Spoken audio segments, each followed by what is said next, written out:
Alright, in this video we're going to introduce the idea of the solubility rules, using those rules to predict whether or not salts will be soluble or sparingly soluble, and in which case they're likely not going to dissolve very well. We'll also use the rules to predict precipitation, whether or not a precipitate will form when chemicals are mixed, when salt solutions are mixed. And finally, we'll write balanced equations called net ionic equations for precipitation reactions. If you have a data booklet in front of you, solubility rules are found on page 9 in the data booklet, but it's a good idea to get them down in your notes as well. So let's jump in. So these are general solubility rules for ionic compounds or for salts. And there's about 6 of them that are listed. They're not exhaustive. They don't cover all possible salts, but they cover a wide range of them. So let's begin. The first rule, and the first few actually, deal with salts that are going to generally be very soluble, and some of them will have a few exceptions to that. So the first rule says alkali metal salts and ammonium salts are going to generally be very soluble in water. So any salt that begins with lithium, sodium, or potassium, so for example, sodium chloride, potassium sulfate, any salt that begins with one of those cations, the alkali metal cations, or the ammonium cations, so ammonium carbonate, these are generally going to have a high solubility in water. Now notice that means actually two different things. It means that if you were to take the salt and put it in the water, we'd expect that it would dissolve in the water. That's the obvious meaning. The less obvious meaning is that if these types of salts form in solution as the result of a reaction, they're products in a reaction, they're going to be aqueous, they're going to be dissolved. They're not going to be a precipitate because they're highly soluble. So keep that in mind. The second rule deals with nitrate salts, and then I've thrown in a few others, chlorate salts and acetate salts also. These, like the alkali metal and ammonium salts, are very soluble in water. Silver acetate, though, is moderately soluble. So depending on the concentration you're trying to make, at low concentrations, silver nitrate will be highly soluble, but at some point it's going to become saturated relatively early. Now remember, any salt solution will eventually become saturated. When we say that these things are very soluble, we mean that it'll take a lot of salt to make a saturated solution. Now if you look at these two rules, you'll notice that the first one dealt with cations, so you'd find the alkali metals and ammonium at the start of a formula, while the second rule here deals with anions, and you're going to find these at the end of a chemical formula. The third rule deals with the halogen salts, and you'll notice that of the halogen or halide, if you like, anions, 3 of the 4 common ones are shown here. So chloride salts, bromide salts, and iodide salts, like the earlier ones we mentioned, are also very soluble. Now notice fluoride salts are not included here. There are many fluoride salts which are not very soluble in water. Having said that, there are 2 common exceptions to the solubility of chloride, bromide, and iodide salts, and those are silver and lead. There's also a less common mercury 1, Hg22+, which you remember is a complex ion called mercury 1. Any of these 3 ions bonded to one of these cations is not going to be soluble in water. So silver chloride, not soluble. Lead bromide, not soluble. But other chloride, bromide, and iodide salts will be very soluble. So iron chloride, iron 3 chloride, aluminum bromide, magnesium iodide, any other salts with those ions will be highly soluble. The fourth rule is the last one that talks about salts that are generally very soluble, and it talks about sulfate salts. And notice that there's generally soluble like the earlier ones, but the list of exceptions is now just a little bit longer. Silver and lead are again exceptions, so silver sulfate, lead sulfate, not going to be very soluble. And then there are several alkaline earth cations, the barium, strontium, and calcium, which I think if you glance at a periodic table, you'll note those are near the bottom of the alkaline earth family. The beryllium and the magnesium ions are not among these exceptions. So magnesium sulfate should be reasonably soluble, while barium sulfate would not be soluble. All right, the next couple of rules, the last two, we suddenly switch from talking about salts that are generally very soluble to salts that are only slightly soluble or sparingly soluble. So these salts will not be very soluble in water. You might not even notice that they're dissolving because their solubility is so low. If these salts form in a chemical reaction in water, they're not going to be dissolved, so they'll come out as a precipitate. So rule number 5 talks about hydroxide salts, and you'll notice that most hydroxide salts are not going to be very soluble. Now there are exceptions. The exceptions are those that we listed already in rule 1. So sodium hydroxide, potassium hydroxide, ammonium hydroxide, those salts would be soluble. Barium and calcium hydroxides are also reasonably soluble. But other hydroxides, aluminum hydroxide, copper 2 hydroxide, those are going to form precipitates if they're products in an aqueous reaction, or they won't dissolve if you're trying to add them to water. The last rule is sort of a catch-all rule. Sulfide salts, carbonate salts, phosphate salts, chromate salts, these are generally only slightly soluble, and we could have included a few other complex ions there as well, dichromates, things like that.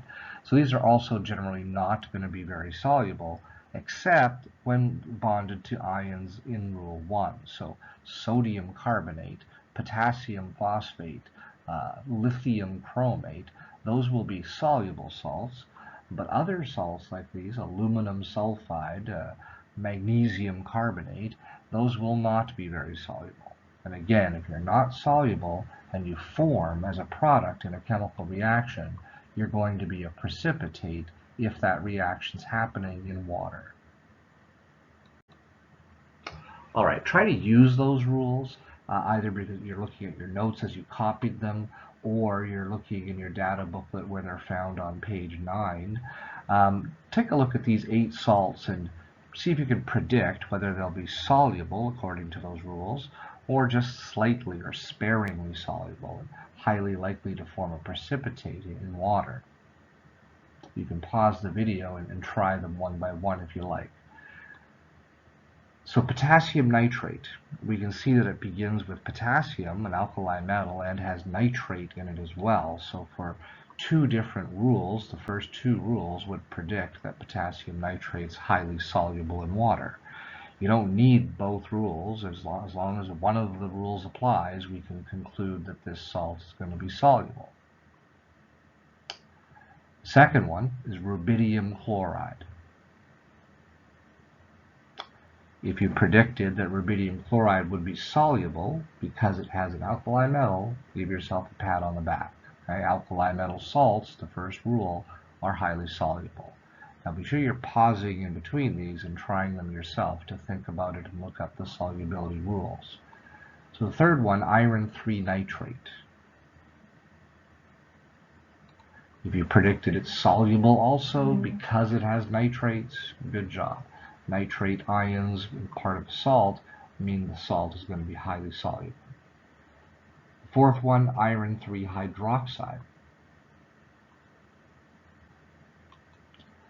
Well, our fifth rules predicted that hydroxide salts are generally going to be only slightly or sparingly soluble. There were some exceptions to that, but iron hydroxide is not one of those exceptions. The fifth example is ammonium sulfate. And by the first rule, ammonium salts, along with the alkali metal salts, are highly soluble. Silver chloride. Okay, we had a Third rule, I believe, said that chloride salts, bromide salts, iodide salts are generally very soluble, but silver and lead and mercury, which you won't see very often, are exceptions to that. So silver chloride is not going to be very soluble in water. It'll be sparingly soluble. Lead 2 iodide. Well, if you listened just a moment ago, we dealt with this as well. Chloride salts, bromide salts, and iodide salts are generally very soluble, but silver and lead and mercury are exceptions to that. So lead 2 iodide is not going to be very soluble in water. It'll be sparingly soluble and will form a precipitate if it forms as a product in an aqueous reaction. The last example is calcium carbonate. So the last rule that we had, the sort of catch-all rule, mentioned carbonates, and it said that carbonates are generally only sparingly soluble. They're not very soluble. So calcium carbonate, which of course is chalk, limestone, is not going to be very soluble in water. Now keep in mind, sparingly soluble does not mean that nothing dissolves. It just means that very, very little will dissolve. In fact, often so little you can barely measure it. So you might have a solubility of 10 to the minus 10 grams per liter. Well, that's so low that you'd practically want to call the salt insoluble. But no salt is truly insoluble. Every salt has a small solubility if they're sparingly soluble, all the way up to tens or even hundreds of grams per liter for the ones that we're calling soluble. So keep that in mind. All right, now let's take this one step further. In the next few examples, I'm going to show you a word equation, and I want you to predict whether or not a precipitate will form in this reaction. If a precipitate's going to form, see if you can recall your rules for chemical nomenclature. Write the formula of the precipitate. If no reaction forms, if no reaction is going to happen, nothing's going to precipitate, then just say no reaction. So the first one, solutions of potassium sulfate and copper 2 nitrate are mixed. Now you notice this is a double replacement reaction according to our classifying reactions earlier in the course, and so we know that they're just going to trade partners. The potassium is going to go bond with nitrate potentially, and copper 2 is going to go bond with sulfate potentially. I say potentially because a reaction will only occur here if a precipitate forms. So does a precipitate form? If so, then write its formula. Well, thinking about those two products, potassium nitrate is highly soluble. It starts with an alkali metal and has nitrate. Copper 2 sulfate is also highly soluble. Sulfate salts were generally soluble. There were some exceptions, but copper 2 is not an exception. So therefore, we will not see a precipitate here. Both of these products, potential products, are going to be soluble. So no reaction actually happens. Solutions of lead 2 nitrate and potassium iodide are mixed. Okay, if you think about the two possible products here, there'll be lead 2 iodide and potassium nitrate. Of those two products, those possible products, the PbI2, the lead 2 iodide, is not very soluble, so it's going to form a precipitate. The potassium nitrate, the other product here, is going to be soluble, so it's going to be floating around in the water dissolved. Sodium phosphate solution is mixed with an iron 2 bromide solution. So again, double replacement, sodium bromide and iron 2 phosphate are the possible products. If one of those is not soluble, not very soluble, it will be a precipitate, and you should write its formula. If they're both soluble, then nothing really happens, so we would leave a no reaction here. Okay, if you predicted the iron 3 phosphate is not very soluble, you got it right. Iron 2 phosphate. Iron 2 means the iron's charge is 2 positive. Phosphate's charge is 3 negative. So we're going to need 3 of the irons and 2 of the phosphates to cancel the charge out. And the last example here, barium chloride solution is mixed with ammonium sulfate solution. So the two possible products would be barium sulfate and ammonium chloride. I know ammonium salts are highly soluble, so ammonium chloride is definitely not going to be a precipitate. Barium sulfate, sulfate salts are usually soluble, but barium sulfate is an exception to that. So BaSO4, barium is 2 positive, is an alkaline earth metal, and sulfate is 2 minus, so BaSO4 will precipitate. Now let's just add one further layer. See if you can take these examples and for each one, write a full balanced equation using molecular formulas for all the reactants and all the products. So this is a good practice of your chemical nomenclature as well as solubility rules as well as balancing the equation. I want you to include phases. So anything that's soluble, you'll write aqueous beside it because the reaction is happening in water. These are solutions. If something's not very soluble, if it's sparingly soluble according to the solubility rules, then write an S beside it. As a solid, it's going to precipitate. So pause the video and try the first one. So potassium hydroxide, KOH, we know is soluble because it starts with an alkali metal. Also because the question said it was a solution, so the potassium hydroxide had to be aqueous. Iron 3 nitrate is FeNO3 3. The iron is 3 positive and there's nitrates 1 minus bonded to it. It was also aqueous because it said it was a solution or because we recognize it's a nitrate salt.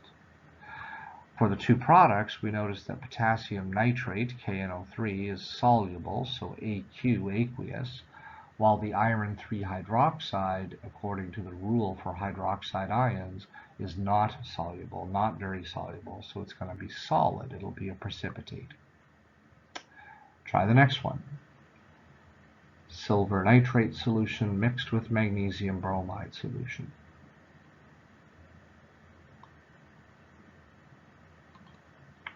Right, silver nitrate is AgNO3, aqueous. Magnesium bromide, magnesium is an alkaline earth, 2 positive. Bromide is a halogen, 1 minus, so MgBr2. In this double replacement reaction, silver bromide is going to form, and we know that it's not very soluble, so silver bromide will be a solid precipitate. Magnesium nitrate, MgNO3 is going to be soluble. It's an aqueous salt. It's got nitrates in it. Balancing the equation, we put 2's in front of the silver salts on both sides. The third example, ammonium carbonate, copper 2 sulfate are mixed.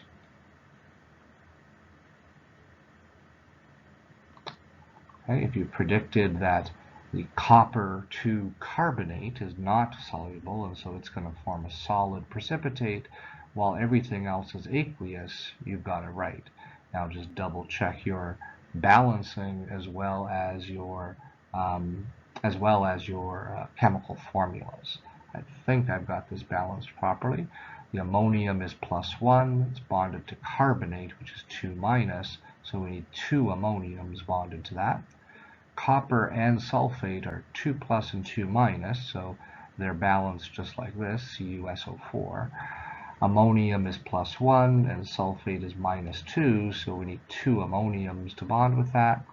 Copper was +2 and carbonate's -2, so CuCO3.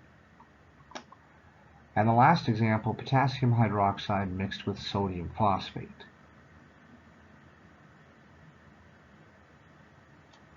Okay, and this one you should have predicted that no reaction occurs.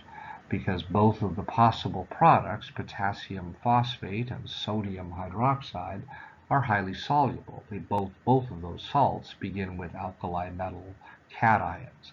So there'd be no reaction. If you mix those two chemicals, you'd see nothing happen.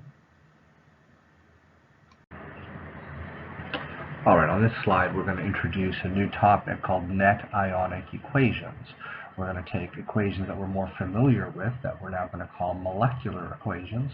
We're going to transform those into net ionic equations and then identify something called spectator ions within them. So up till now, whenever we've written a chemical equation, we've always written the chemical formulas using full molecular equations. So for example, potassium hydroxide, we would simply write KOH. Here we have a solution of potassium hydroxide aqueous reacting with a solution of iron 3 nitrate aqueous, and we can see it's producing potassium nitrate, double replacement reaction, and then an insoluble or a sparingly soluble product, iron 3 hydroxide, which is therefore solid.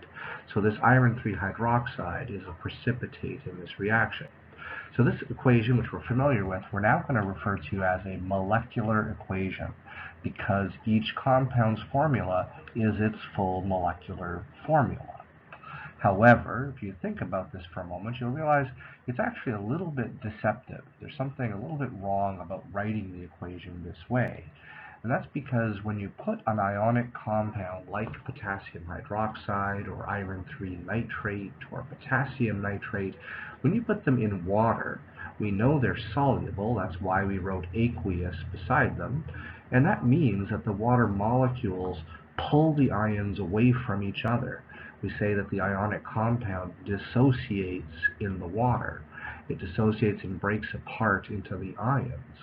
So really to write it as KOH, aqueous, isn't really accurate because there's no KOH particles floating in the water.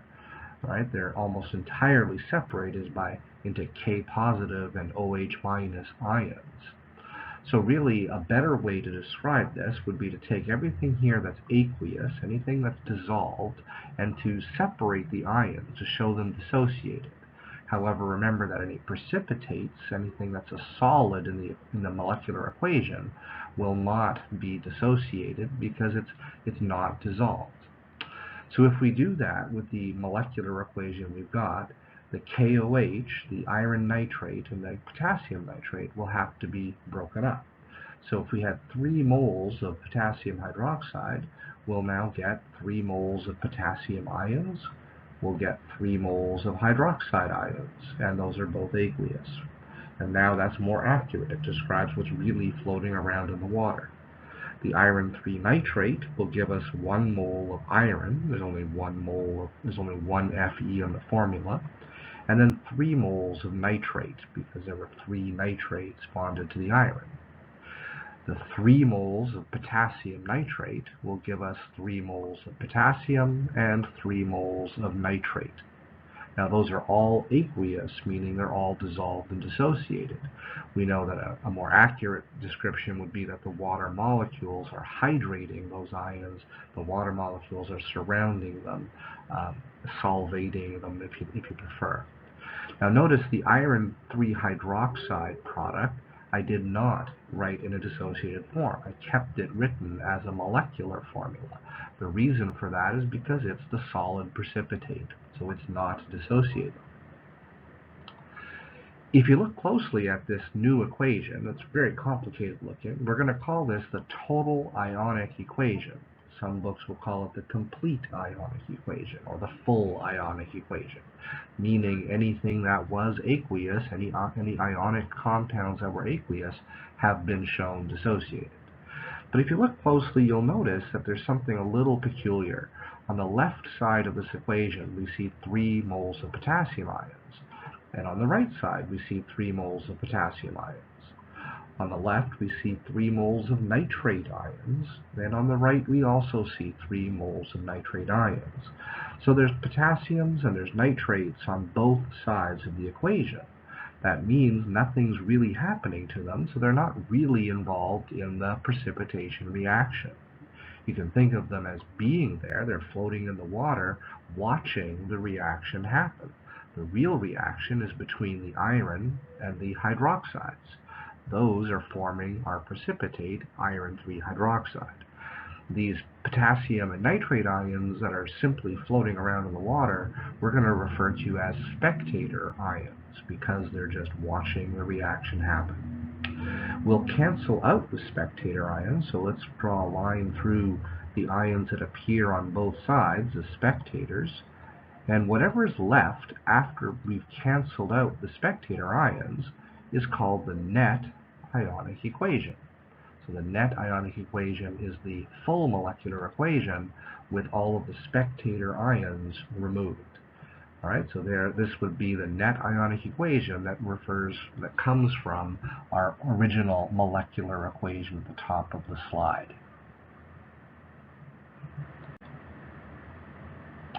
Writing a net ionic equation can be done in that complicated way that we just saw, taking a molecular equation, forming the total ionic equation, and then finally canceling out spectators to get the net ionic equation.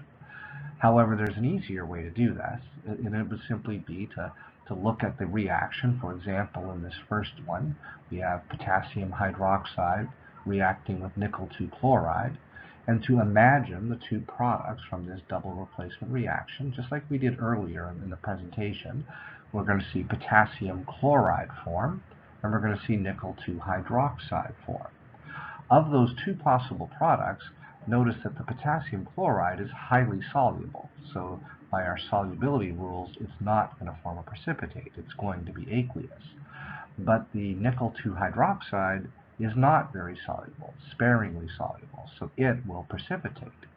So now that I know nickel 2 hydroxide will precipitate, I simply have to write its formula as the product. Okay, so I write nickel 2 hydroxide's formula as the product of my chemical reaction. And then on the left-hand side, I just simply look at that product and notice it comes with one nickel cation. So on the left, I'll write Ni2 positive. And then 2 hydroxide ions are in there, so plus 2 hydroxide ions. There's the net ionic equation. Notice the ions are aqueous while the product is solid. It's the precipitate. Now, what did I not include in this net ionic equation? Well, if you look up at the original statement, we didn't include the potassium ions and we didn't include the chloride ions. So the spectator ions here are potassium and, whoops, I've got a little mistake here, don't I?